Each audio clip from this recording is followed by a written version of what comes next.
Shalom semua, nama saya Joseph Arjuangan Sitohang dari Fakultas Hukum UKI Angkatan 2022 dengan NIM 22450-119. Di video kali ini saya akan mempresentasikan tentang hak tanggungan dalam rangka UTS Hukum Agraria. Baik, apa sih itu hukum hak tanggungan? Hak tanggungan adalah salah satu bentuk jaminan yang digunakan dalam transaksi bisnis dan perbankan di Indonesia. Pada prakteknya, hak tanggungan digunakan sebagai jaminan dalam pengajuan kredit ataupun pinjaman oleh individu maupun perusahaan. Hak tanggungan diatur dalam pasal 1 ayat 1 Undang-Undang Nomor 4 Tahun 1996 yang menyatakan hak tanggungan adalah jaminan yang dibebankan pada hak atas tanah sebagaimana dimaksud dalam UU PA Nomor 5 Tahun 1960. Berikut atau tidak berikut benda-benda lain yang merupakan satu kesatuan dengan tanah itu untuk pelunasan utang tertentu terhadap kreditor-kreditor yang lain. Adapun pembagian subjek dan objek hak tanggungan adalah sebagai berikut. Yang pertama yaitu subjek hak tanggungan. Subjek dari hak tanggungan adalah pihak yang terlibat dalam perjanjian pemberian hak tanggungan yang meliputi pemberi hak tanggungan, yaitu berupa individu atau pihak yang menjadikan hak miliknya sebagai jaminan atau orang yang memiliki hutang. Dan yang kedua, pemegang hak tanggungan, yaitu individu atau pihak yang menerima hak tanggungan sebagai jaminan atas piutang yang diberikan atau dalam tanda kutip disebut sebagai kreditur. Dan yang kedua yaitu objek hak tanggungan. Menurut Undang-Undang Hak Tanggungan, objek hukum yang dapat dibebani oleh hak tanggungan adalah hak milik. Dalam Undang-Undang Pokok Agraria pasal 20-27 yang menjelaskan bahwa hak milik adalah turun-temurun, terkuat dan terpenuh yang dapat dipunyai orang atas tanah dengan mengingat ketentuan dalam pasal 6 yaitu mempunyai fungsi sosial. Dan yang kedua, hak guna usaha. Pada pasal 29 Undang-Undang Agraria, hak guna usaha dapat diberikan untuk jangka waktu maksimal 25 tahun. Untuk perusahaan dengan kebutuhan tertentu dapat diberikan dengan jangka waktu maksimal 35 tahun. Setelah habis jangka waktunya, HGU dapat diperpanjang untuk waktu paling lama sekitar 25 tahun. Dan yang berikutnya adalah hak guna bangunan. HGB adalah kewenangan yang diberikan oleh pemerintah atas suatu hak yang didapatkan untuk menggunakan lahan yang bukan miliknya sendiri dengan jangka waktu 30 tahun dan dapat diperpanjang maksimal 20 tahun. Berikutnya adalah hak pakai. Berdasarkan pasal 41 PA, hak pakai adalah hak menggunakan dan atau memungut hasil dari tanah yang dikuasai langsung oleh negara atau milik orang lain. Hak pakai diberikan berdasarkan keputusan pejabat berwenang atau berdasarkan perjanjian dengan pemilik tanahnya. Kemudian ada ajas-ajas hak tanggungan. Berikut beberapa ajas-ajas yang harus diikuti. Yang pertama, bersifat mengikat. Pemberian hak tanggungan sebagai jaminan atas tanah tidak wajib dilakukan. Namun, jika hak tanggungan sudah ada, maka segala ketentuan dalam UUHT harus ditaati. Jika ada pelanggaran terhadap UUHT, maka hak tanggungan dapat dinyatakan tidak berlaku. Dan yang kedua, dapat dialihkan atau dapat dipindahkan. Hak tanggungan adalah perjanjian pelengkap yang terikat pada perjanjian utang piutang. Jika piutang yang dijamin dengan hak tanggungan dialihkan, maka hak tanggungan juga ikut dialihkan. Dan yang ketiga, bersifat individual. Ajas ini menetapkan bahwa suatu objek dapat dibebani lebih dari satu hak tanggungan sebagai penjamin pelunasan utang. Masing-masing hak tanggungan tersebut memiliki kedudukan yang terpisah sehingga penjualan atau penghapusannya tidak akan berpengaruh satu dengan lainnya. Dan yang keempat, bersifat menyeluruh.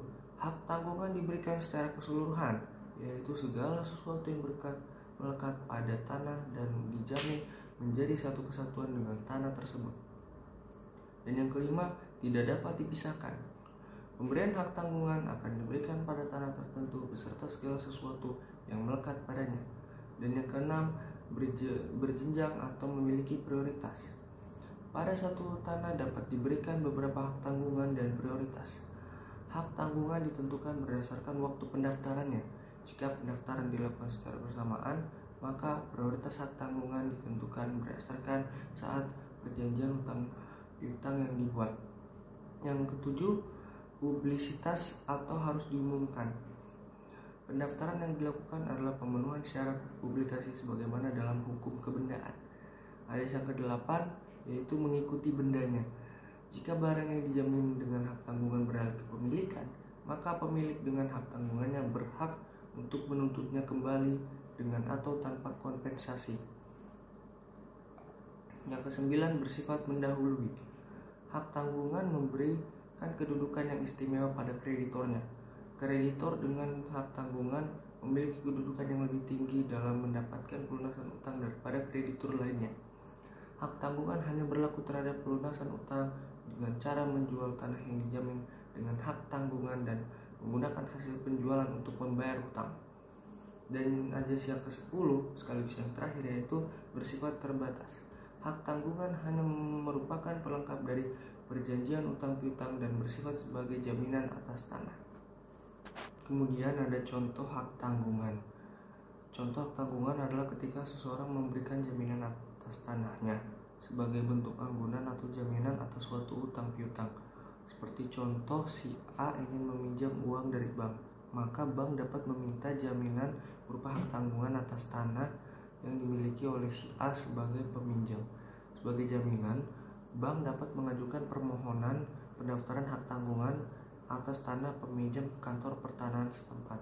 Apabila peminjam tidak dapat melunasi utangnya, maka bank berhak untuk menjual tanah yang dijaminkan tersebut untuk melunasi hutang peminjam. Kemudian, cara mengajukan hak tanggungan. Adapun cara mengajukan hak tanggungan adalah sebagai berikut. Pertama, kita dapat mengunjungi kantor PPAT atau notaris untuk membuat akta pemberian hak tanggungan atau APHT. Setelah itu, ajukan permohonan pendaftaran ke Badan Pertanahan dengan mengisi formulir yang disediakan. Kemudian, silakan membayar untuk biaya pendaftaran dan penerimaan negara bukan pajak atau PNBP di kantor pertanahan berdasarkan surat perintah setor. Kemudian ada proses pembebanan hak tanggungan dapat diuraikan sebagai berikut. Yang pertama, tahap pemberian hak tanggungan. Pemberian hak tanggungan didahului dengan janji akan memberikan hak tanggungan sebagai jaminan pelunasan utang tertentu. Janji tersebut wajib dituangkan dalam dan merupakan bagian yang tidak dipisahkan dari perjanjian utang piutang yang bersangkutan ataupun perjanjian lainnya yang menimbulkan utang. Pemberian hak tanggungan ini dilakukan dengan pembuatan akta pemberian hak tanggungan atau APHT yang bersifat otentik. APHT ini dibuat atau di hadapan PPAT yang berwenang. Bentuk dari isi APHT tersebut telah ditetapkan dalam Peraturan Menteri Agraria atau Kepala Badan Pertanahan Nasional Nomor 3 tahun 1997 tentang ketentuan pelaksanaan Peraturan Pemerintah Nomor 24 tahun 1997 tentang pendaftaran tanah. APHT merupakan belangko yang diterbitkan oleh BPN. APHT dibuat dua rangkap asli atau in originali yang masing-masing ditangani oleh pemberi hak tanggungan atau debitur atau peminjam. Pemegang hak tanggungan atau kreditor, dua orang saksi dan PPAT. Lembar pertama disimpan di kantor PPAT dan lembar kedua diserahkan kepada kantor pertanahan untuk keperluan pendaftaran hak tanggungan. Berikutnya tahap pendaftaran hak tanggungan. Dengan dilakukannya pemberian hak tanggungan dalam APHT, hak tanggungan ini baru memenuhi syarat spesialitas. Sampai pada tahap tersebut, hak tanggungan belum lahir dan kreditur pemegangnya belum memperoleh kedudukan yang diutamakan. Lahir hak tanggungan harus memenuhi syarat publisitas yang merupakan syarat mutlak dengan mendaftarkan pada kantor pertanahan setempat. Pendaftaran hak tanggungan dilakukan oleh kepala kantor pertanahan, baik itu secara kabupaten maupun kota. Tempat objek hak tanggungan tersebut berada dengan pembuatan buku tanah hak tanggungan atas dasar data yang dikirim pada akta pemberian hak tanggungan atau dikirimkan oleh PPAT yang bersangkutan. Lalu ciri yang lain adalah pembebanan hak tanggungan atas tanah hak milik. Pembebanan hak tanggungan atas tanah dengan status tanah hak milik dapat ditemukan dalam rumusan pasal 25 Undang-Undang Pokok Agraria yang menyatakan secara tegas bahwa tanah dengan status hak milik dapat dijaminkan dengan membebani hak atas tanah tersebut dengan hak tanggungan. Selanjutnya, Ketentuan tersebut dipertegas dengan pasal 4 Undang-Undang Hak Tanggungan yang menyatakan bahwa ternyata selain bidang tanahnya, bangunan, tanaman, dan hasil karya yang telah ada atau akan ada merupakan satu kesatuan dengan bidang tanah tersebut, baik yang merupakan milik pemegang hak atas tanah maupun tidak, juga dapat dibebankan hak tanggungan selama dan sepanjang tindakan tersebut dilakukan oleh pemiliknya. Dan pembebanan dengan tegas menyatakan dalam APHT yang bersangkutan berkaitan dengan pemberian hak tanggungan tersebut dalam ketentuan pasal 13 Undang-Undang Hak Tanggungan bahwa pemberian hak tanggungan wajib didaftarkan pada kantor pertanahan. Kemudian pembebanan hak tanggungan atas hak guna usaha. Terhadap pembebanan hak tanah dalam ketentuan pasal 13 Undang-Undang Pokok Agraria dapat dipahami bahwa tanah dengan status hak guna usaha dapat dijaminkan dengan membebani hak tanggungan. Selanjutnya, pasca diundangkannya Undang-Undang Hak Tanggungan, dalam pasal 4 diketahui bahwa yang dapat dibebani hak tanggungan ialah hak milik, hak guna usaha, hak guna bangunan, dan hak pakai yang terdaftar. Lalu yang kelima ada pembebanan hak tanggungan atas hak guna bangunan. HGB sebagai hak atas tanah yang dapat dibebankan dengan hak tanggungan dapat ditemukan dalam pasal 13 UU PA. Dimungkinkannya HGB untuk dibebankan sebagai hak jaminan hutang dengan hak tanggungan juga dapat ditemukan dalam pasal 4 ayat 1 Undang Hak Tanggungan, dan lebih lanjut dipertegas melalui pasal 33 Peraturan Pemerintah Nomor 40 Tahun 1996 tentang hak guna usaha, hak guna bangunan, dan hak pakai atas tanah. Lalu yang keenam ada pembebanan hak tanggungan atas hak pakai. Kemungkinan ini dapat ditemukan dalam pasal 52 dan 53 Peraturan Pemerintah Nomor 40 Tahun 1996. Dalam pasal 18 Undang-Undang Hak Tanggungan disebutkan sebab hapusnya hak tanggungan, yakni A. Hapusnya hutang yang dijamin dengan hak tanggungan. B. Dilepaskannya hak tanggungan oleh pemegang hak tanggungan. Dan yang C. Pembersihan hak tanggungan berdasarkan penetapan pemerintah oleh Ketua Pengadilan Negeri. Berikutnya adalah ciri-ciri hak tanggungan. Yang pertama yaitu memberikan kedudukan yang diutamakan atau mendahului kepada pemegangnya. Dalam hal di sini adalah kreditor tertentu. Yang berikutnya selalu mengikuti objek yang dijaminkan di tangan siapapun, objek itu melekat atau berada.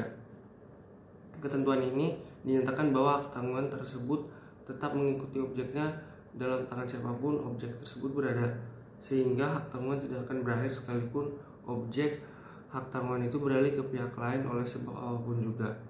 Dan yang ketiga, memenuhi azas spesialitas dan azas publisitas, sehingga dapat mengikat pihak ketiga dan memberikan kepastian hukum kepada pihak yang berkepentingan. Azas spesialisasi ini diaplikasikan dengan jalan pembuatan akta pemberian hak tanggungan oleh pejabat pembuat akta tanah atau PPAT, sedangkan azas publisitas diterapkan pada saat pendaftaran pemberian hak tanggungan di kantor pertanahan pendaftaran tersebut. Merupakan syarat mutlak untuk lahirnya hak tanggungan tersebut dan mengikatnya hak tanggungan tersebut terhadap pihak ketiga. Dan yang keempat, mudah dan pasti pelaksanaan eksekusinya. Dengan ciri-ciri karakter hak tanggungan tersebut, maka diharapkan sektor perbankan yang mempunyai paksa kredit yang paling besar dapat terlindungi dalam melakukan penyaluran dana kepada masyarakat, dan secara tidak langsung dapat menciptakan iklim yang kondusif serta lebih sehat dalam pertumbuhan dan perkembangan perekonomian. Berdasarkan pasal 19 ayat 1 Undang-Undang Hak Tanggungan, kewenangan menentukan pembersihan ada di tangan kreditur pemegang hak tanggungan. Peringkat pertama, kalaupun ia bersedia, ia masih perlu mendapat kesepakatan dari pemegang hak tanggungan yang peringkatnya ada di bawahnya. Hal ini mengandung pengertian bahwa pemegang hak tanggungan yang melaksanakan eksekusi berhak untuk melawan pembersihan. Kalau ia melakukan perlawanan atau first take, maka kita bisa menyimpulkan bahwa hasil eksekusi tidak bisa memenuhi tagihannya. Peralihan terhadap suatu hak tanggungan wajib didaftarkan pada kantor pertanahan. Demikian presentasi dari saya, kurang lebihnya mohon maaf. Sekian dan terima kasih. Shalom.